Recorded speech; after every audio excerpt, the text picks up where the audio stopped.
بسم اللہ الرحمن الرحیم۔ السلام علیکم ناظرین و سامعین، آپ سن رہے ہیں وطن کی مٹی گواہ رہنا، جس کے مصنف ہیں محترم طارق اسماعیل ساگر صاحب۔ میں ہوں ڈاکٹر محمد انیب سلیمی۔ تو آئیے ناظرین و سامعین، ہم بڑھتے ہیں اس کہانی کی 5ویں قسط کی جانب۔ ان گارڈز کا تعلق نزدیکی دیہات سے تھا اور قریباً 1 گھنٹہ پہلے ان کے سرپنچ کو پکی ملٹری آرمی والوں نے جگا کر یہ اطلاع دی تھی اور کہا تھا کہ وہ گاؤں میں موجود ہوم گارڈز کو اس طرح پہرا دینے کے لیے پھیلا دے۔ سرپنچ نے ان کے سامنے دیوالی کا رونا رویا، لیکن آنے والوں نے بتایا کہ معاملہ اتنا سنگین ہے کہ انہیں بادل ناخواستہ یہ حکم ماننا ہی پڑے گا۔ سرپنچ یا ہوم گارڈز کی کیا مجال تھی کہ وہ انکار کرتے۔ ان بیچاروں کے ہاتھوں سے بوتلیں اور گلاس چھین لیے گئے اور ان کی بجائے رائفلیں اور ٹارچیں دے کر انہیں اس طرف بھیج دیا گیا تھا۔ یہ چاروں ہوم گارڈز پاک سپاہی اور بھارتی آرمی کو بے تحاشا گالیاں بک رہے تھے، جنہوں نے مل کر ان کی دیوالی کا کباڑہ کیا تھا، اور خان دل ہی دل میں خدا سے دعا کر رہا تھا کہ وہ جلدی سے یہاں سے ہٹیں تو وہ آگے نکلے۔ اسے بتایا گیا تھا کہ بھارت کے سرحدی علاقے میں رہنے والے نوجوانوں کو معمولی سی ٹریننگ دے کر انہیں سرکار کی طرف سے رائفلیں دے دی جاتی ہیں تاکہ وہ رات کو اپنے اپنے گاؤں کی نگرانی کر سکیں اور دونوں اطراف کے ناپسندیدہ عناصر سے نمٹ سکیں۔ اس کام کا انہیں گو کہ معمولی ہی صحیح معاوضہ باقاعدہ دیا جاتا ہے۔ 5-7 منٹ بعد وہ وہاں سے ہٹ کر ٹولی کی شکل میں باتیں کرتے اسی راستے کی طرف چل دیے جس سے گزر کر خان یہاں آیا تھا۔ میدان صاف ہوتے ہی وہ باہر نکل آیا۔ یہ بات کسی عام اعصاب رکھنے والے ایجنٹ کے لیے بجلی کے زبردست جھٹکے سے کم نہیں تھی کہ اس کی فرار کی خبر ارد گرد کے دیہات میں پھیل چکی ہے اور فوج اور عوام مل کر اس کے گرد گھیرا ڈال رہے ہیں۔ لیکن خان فولادی اعصاب کا مالک تھا، یوں ہی تو اسے اس خطرناک کام کے لیے منتخب نہیں کیا گیا تھا۔ چوکنے اور خونخوار چیتے کی طرح اسے بہر صورت یہ ہانکا توڑ کر نکلنا تھا۔ اس مرتبہ اس کی رفتار قدرے تیز تھی۔ اگلے آدھ گھنٹے بعد وہ نہر کے نزدیک پہنچ چکا تھا۔ نہر اس سے بمشکل 10-12 گز دور تھی اور خان اس کو عبور کرنے کے امکانات کا جائزہ لے رہا تھا کہ دوسرے کنارے پر روشنی کا ایک اور ہالہ بلند ہوا۔ پہلے تو اس نے یہی قیاس کیا کہ کسی مندر یا مکان پر کیے گئے چراغاں کی روشنیاں ہوں گی، لیکن اس کے دیکھتے ہی دیکھتے روشنیاں متحرک ہو گئیں۔ تب اسے اندازہ ہوا کہ نہر کی پرلی طرف جیپ گھوم رہی ہے۔ شاید وہ لوگ اسی کے استقبال کے لیے وہاں موجود تھے۔ نہر سے جیپ کا فاصلہ خاصا تھا۔ خان کو یاد آ گیا، صوبیدار صاحب نے بتایا تھا کہ نہر سے قریباً آدھ میل دور ایک پکی سڑک فوجی مقاصد کے لیے تعمیر کی جا رہی ہے۔ یہ جیپ شاید اسی سڑک پر رواں دواں تھی۔ اسے فوراً ہی ایک فیصلے پر پہنچنا تھا، اور خان جس فیصلے پر پہنچا اسے عام حالات میں پاگل پن ہی سے تعبیر کیا جا سکتا تھا، لیکن ان حالات میں اسے بہرحال یہی دلیرانہ فیصلہ کرنا پڑا۔ خان جانتا تھا یہ گھیرا اس کے گردا گرد پھیلتا چلا جائے گا۔ وہ اگر اس جال سے نکل سکتا تھا تو صرف رات کے اندھیرے میں۔ رات ہی اس کا سائبان تھی۔ اگر یہ سائبان ہٹ جاتا اور وہ اجالے کی گرفت میں پھنس جاتا تو وہ لوگ دن کی روشنی میں 1 انچ زمین پر اسے ڈھونڈنے نکل پڑتے اور اس کے بچ نکلنے کے امکانات بالکل ہی ختم ہو کر رہ جاتے۔ اس نے فیصلہ کر لیا تھا کہ وہ صبح ہونے سے پہلے پہلے اپنے گرد پھیلے اس جال میں سے راستہ بنا کر نکل جائے گا، اور اس کی بہترین صورت یہ تھی کہ وہ آگے ہی آگے بڑھتا چلا جائے۔ اس طرح غنیم بھی اپنا جال کھلا کرتا چلا جائے گا اور بالآخر وہ کہیں سے بھی اس جال میں نقب لگا کر نکل سکے گا۔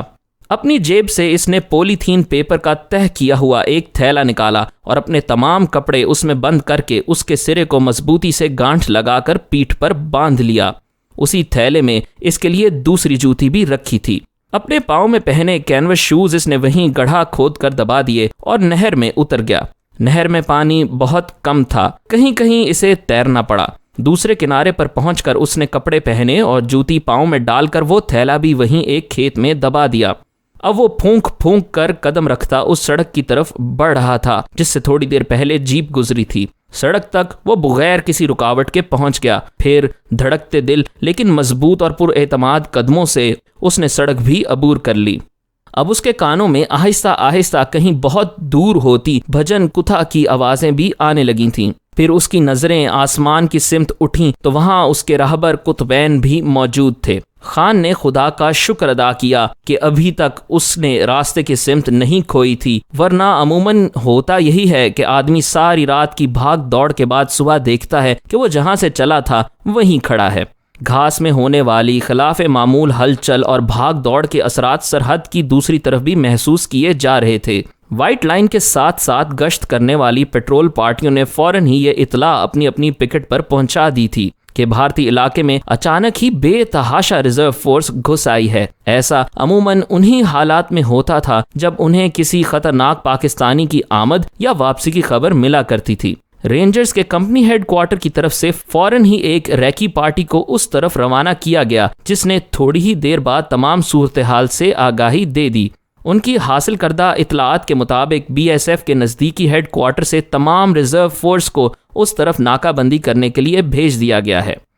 رینجرز کے کمپنی ہیڈ کوارٹر کی طرف سے تمام پاکستانی پوسٹوں کو سٹینڈ بائی آرڈر مل گئے اور دن کی ڈیوٹی والے جوانوں نے بھی ایمرجنسی ڈیوٹی سنبھال لی۔ اس خبر پر سب سے زیادہ تشویش اس پاکستانی پوسٹ کے پکٹ کمانڈر کو تھی جس کی پوسٹ سے خان اور نتھا سنگھ نے کراس کیا تھا۔ پوسٹ کمانڈر خود ہاتھ میں رائفل پکڑے سرحدی لکیر کے ساتھ ساتھ گشت کرتی پارٹیوں کی نگرانی کر رہا تھا جب اس کے حوالدار نے ایک سرحدی برجی کے پاس کھڑے ہوئے اس کے کندھے پر آہستہ سے ہاتھ مار کر اسے خاص اشارہ کیا۔ اس کے ساتھ ہی بجلی کی سی پھرتی سے دونوں اسی جگہ بیٹھ گئے۔ حوالدار نے جس سمت انگلی اٹھا رکھی تھی وہاں گھاس میں کسی کے بڑے احتیاط سے چلنے کی آواز آ رہی تھی۔ عموماً رات کے وقت جنگلی جانور بھی یہاں گھسے رہتے تھے، لیکن اس بات کا اندازہ دونوں سیانوں نے کر لیا تھا کہ اتنی احتیاط سے سور یا گیدڑ وغیرہ نہیں چلا کرتے، یہ یقیناً کوئی آدم زاد ہی تھا۔ پکٹ کمانڈر نے ہاتھ کے مخصوص اشارے سے حوالدار کو وہاں سے ہٹ کر پوزیشن لینے کے لیے کہا۔ تھوڑی دیر بعد ان کی سمت ٹارچ جل کر بجھی، جو اس بات کا اشارہ تھا کہ آنے والے دوست ہیں، لیکن یہ بھی ممکن تھا کہ دشمن کی کوئی چال ہو اور انہیں دھوکہ دینے کے لیے ایسا کیا گیا ہو۔ اس نے ہاتھ کے اشارے سے حوالدار کو وہیں ہوشیار ہونے کو کہا اور خود اپنا ریوالور ہاتھ میں پکڑے آنے والے کا منتظر ہو رہا۔ نوارد اسی برجی کے نزدیک آ رہا تھا۔ جب وہ نمودار ہوا تو چاند کی روشنی میں اس نے رائفل سلنگ کے ساتھ کندھے سے لٹکا رکھی تھی اور دونوں ہاتھ اٹھائے ہوئے تھا۔ پکٹ کمانڈر اچانک ہی اٹھ کر اس کے سامنے آ گیا۔ اس کی ریوالور کی نالی نوارد کی طرف اٹھی ہوئی تھی۔ ہالٹ، وہ للکارا۔ فرنٹ، جواب ملا۔ پہچان، پکٹ کمانڈر چکنا تھا۔ حوالدار نے نوارد کو نشانے پر لیا ہوا تھا۔ جواب میں آنے والے نے جو کوڈ دہرایا اسے سن کر پکٹ کمانڈر کا ریوالور والا ہاتھ جھکتا چلا گیا۔ اس نے نوارد کو، جو بی ایس ایف کا کوئی حوالدار تھا، اپنے پیچھے آنے کا اشارہ کیا اور اس کی رہنمائی کرتا ہوا پکٹ کی طرف چل دیا۔ غالباً آپ ہی پکٹ کمانڈر ہیں۔ پکٹ پر پہنچ کر لالٹین کی روشنی میں پکٹ انچارج کو پہچان کر نوارد نے کہا، تمہارے لیے چائے؟ نہیں، نوارد نے اس کی بات کاٹ دی، میں بڑی مشکل سے نکلا ہوں، اگر تھوڑی دیر تک واپس نہ گیا تو بات بگڑ جائے گی۔ آپ میرا رابطہ فوراً GC1 سے کروا دیں، فوراً۔ کمپنی ہیڈ کوارٹر کے ذریعے نوارد کا رابطہ فوراً انٹیلیجنس کے کرنل صاحب سے کروا دیا گیا۔ اپنی پہچان کروانے کے بعد ذریعے نے انہیں بتایا، سر نتھا سنگھ ڈبل کراس ہو گیا تھا، پارسل نے اسے گلا گھونٹ کر مار ڈالا اور خود نکل گیا ہے۔ اس کی تلاش میں چاروں طرف ریزرو پھیل رہی ہے۔ دوسری طرف سے استفسار پر اس نے اپنی معلومات کی حد تک واقعات سے انہیں آگاہ کر دیا۔ فون پکٹ کمانڈر کو دو، دوسری طرف سے کہا گیا۔ یس سر، شہباز خان از آن دی لائن سر۔ پکٹ کمانڈر نے پھرتی سے چونگا سنبھالا۔ شہباز خان، دوست کو احترام سے فوراً رخصت کر دو، خیال رہے کہ معاملہ صرف تم تک محدود رہے۔ دوسری طرف سے حکم ملا۔ یس سر، اس نے کہا اور رابطہ کٹ گیا۔ شہباز خان نے زبردستی نوارد کو چائے پلائی اور خود اسے برجی تک چھوڑنے آیا تھا۔ یہ معاملہ اس تک اور اس کے حوالدار تک ہی محدود رہا تھا۔ کرنل صاحب نے دوسری طرف طویل سانس لے کر فون آہستہ سے کریڈل پر رکھ دیا۔ اس کے ساتھ صوبیدار لال محمد بھی کھڑا تھا۔ کرنل صاحب نے ایک نظر بوڑھے صوبیدار انسٹرکٹر کی طرف ڈالی۔ ویل ڈن صوبیدار صاحب، آپ کے پٹھے نے حق ادا کر دیا۔ انہوں نے تعریفی نظروں سے بوڑھے صوبیدار کی تحسین کی۔ Thank you sir. صوبیدار کا سینہ فخر سے تن گیا۔ کرنل صاحب نے اسے تازہ صورتحال سے آگاہ کرنے کے بعد کچھ ہدایات دیں۔ تھوڑی ہی دیر بعد ایک اسپیشل میسج بٹھنڈا میں موجود نیٹ کی طرف بھیجا جا رہا تھا۔ کیونکہ اومکار پوری کی RV اب بدل چکی تھی۔ وہ مطمئن تھے کہ اپنے سفر کے آغاز ہی پر ان کے ہونہار پٹھے نے ایک ڈبل کراس کا صفایا کر دیا تھا اور کئی دوسرے اس کے شر سے محفوظ ہو گئے تھے۔ ان کا دل گواہی دے رہا تھا کہ ان کا پٹھا بھیڑیوں کے اس ریوڑ کے قابو نہیں آ سکے گا اور بحفاظت منزل مقصود تک پہنچ جائے گا۔ وہ رات کرنل اور صوبیدار صاحب نے مسلوں پر گزار دی۔ ساری رات وہ سجدے میں گرے عابد خان کی سلامتی کے لیے دعائیں مانگتے رہے۔ خان نے 5-6 میل کا مزید فاصلہ طے کر لیا تھا جب اسے ایک اور گاؤں راستے میں دکھائی پڑا۔ گاؤں کے مندر میں لگے لاؤڈ سپیکروں سے پورے شور کے ساتھ بھجن کتھا کی آوازیں بلند ہو رہی تھیں اور وہ سوچ رہا تھا رات اسی گاؤں میں گزار دے یا یہاں سے نکل جائے۔ بالآخر اس نے لمبا چکر کاٹ کر آگے نکل جانے کی ٹھان لی۔ ابھی وہ گاؤں کی ایک سمت میں 2-2.5 فرلانگ دور ہی نکلا تھا جب اسے کھیتوں کے سلسلے سے کچھ دور گزرتی سڑک پر متحرک روشنیاں دکھائی دیں۔ ایسی ہی متحرک روشنی پھر بائیں طرف رینگتی محسوس ہوئی۔ وہ گھیرے میں آ گیا ہے کیا؟ خان نے سوچا۔ بات کچھ بھی تھی، اب سیدھے آگے بڑھتے چلے جانا غلط تھا۔ اس کی عقابی نظریں اس ٹیلے کی طرف اٹھ گئیں جو اس سے کچھ دور ایک ویرانے میں نظر آ رہا تھا۔ شاید کسی کی سمادھی ہو، اس نے سوچا۔ کچھ بھی ہو، اس کے لیے فی الوقت یہاں چھپنے کے سوا اور کوئی چارہ کار نہیں تھا۔ خان کے قدم اسی طرف اٹھنے لگے۔ قریب ہونے پر ٹیلے کے آثار نمایاں ہونے لگے۔ یہ ایک کھنڈر کی شکل کا مندر تھا جس کو بڑھ کے ایک ٹوٹے ہوئے درخت نے مکمل ڈھانپ رکھا تھا۔ بڑی بڑی جنگلی گھاس بھی چاروں طرف اگی ہوئی تھی۔ خان نے یہ اجاڑ مندر غنیمت جانا اور وہیں پناہ لینے چل دیا۔ تھوڑی دیر بعد ہی وہ مندر کے ایک ٹوٹے پھوٹے چھجے کی طرف سے اس کے اندر داخل ہو گیا، لیکن اندر ہال کمرے میں مورتی دیکھ کر چونک پڑا۔ اسے وہاں بھینی بھینی خوشبو اس بات کا احساس دلانے کے لیے کافی تھی کہ یہ مندر اجاڑ نہیں بلکہ آباد ہے۔ دبے پاؤں، محتاط اور چوکنا ہو کر وہ اندر داخل ہو گیا۔ قریباً 5 منٹ تک اس نے وہاں گھوم پھر کر اس بات کا یقین کر لیا تھا کہ یہاں کوئی زیرو سوا اس کے موجود نہیں ہے۔ اب وہ مورتی کے پیچھے، جس کا بھیانک جبڑا کسی کو بھی نگلنے کے لیے کھلا ہوا تھا، کھڑا دیوار میں کھلی کھڑکی کے باہر اس راستے پر جھانک رہا تھا جس سے وہ چل کر یہاں تک آیا تھا۔ اچانک ہی وہ چونکا۔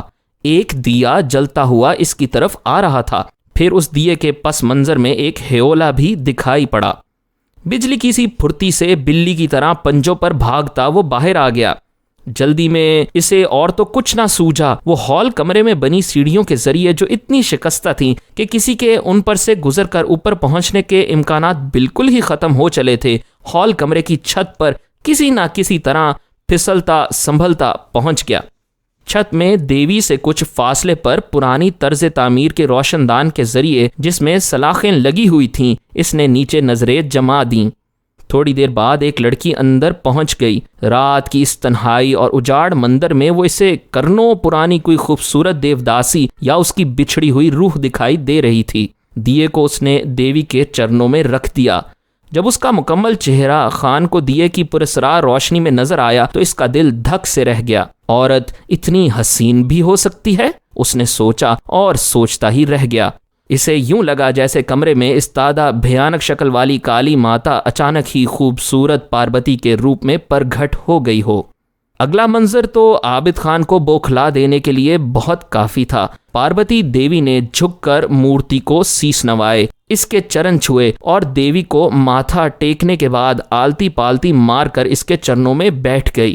اس کے لمبے سیاہ بالوں نے اس کے کندھے اور کسی حد تک سینہ ڈھانپ رکھا تھا اور وہ دونوں ہاتھ سینے پر باندھے منہ ہی منہ میں کوئی منتر جاپ رہی تھی۔ خان کو اپنی رگوں میں لہو کھولتا محسوس ہو رہا تھا۔ اس غضبناک ماحول سے اسے نجات جیپ کے انجن کی آواز نے دلائی جو اب بڑی واضح اس کے کانوں میں گھس آئی تھی۔ آواز کی سمت اس نے نظریں دوڑائیں اور اپنی جگہ منجمد ہو کر رہ گیا۔ مندر کے دونوں اطراف سے 2 جیپیں اس طرف آ رہی تھیں جن کی ہیڈ لائٹس ان لوگوں نے احتیاطاً بجھا رکھی تھیں۔ آہستہ آہستہ چلتی دونوں جیپیں مخالف سمتوں میں آ کر رک گئیں۔ جال! اس کے لاشعور نے انگڑائی لی۔ مزید اقساط سننے کے لیے ہمارے چینل کو سبسکرائب کیجیے اور بیل آئیکن پر کلک کریں تاکہ آپ کو ہمارے نئے اپلوڈز کے متعلق نوٹیفیکیشنز ملتی رہیں۔ ہماری ویڈیوز کو لائک اور شیئر کریں اور کمنٹ سیکشن میں ہمیں اپنی رائے سے آگاہ کرتے رہیں۔